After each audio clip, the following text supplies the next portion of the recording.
The overall goal of this procedure is to covalently bind BMP-2 molecules to surfaces without losing their bioactivity. This is accomplished by first forming a gold layer on a substrate by physical vapor deposition. The second step is to create a self-assembled monolayer of MU-NHS, a bifunctional NHS thiol linker. Next, rhBMP-2 is covalently bound to the linker. The final step is to remove the non-bound BMP-2 by sonication.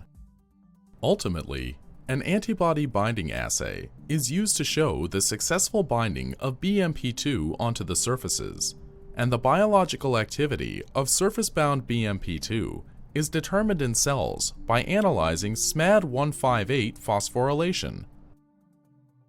This method can help answer key questions in the field of growth factor biology, such as if the initial binding of growth factors to their receptors at the cell surface is sufficient to trigger signaling responses.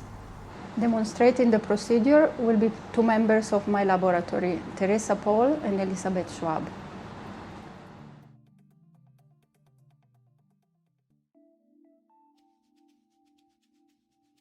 To begin this procedure, clean glass cover slips with precision wipes and sonicate them for 5 minutes in a 1-to-1 mixture of ethyl acetate and methanol.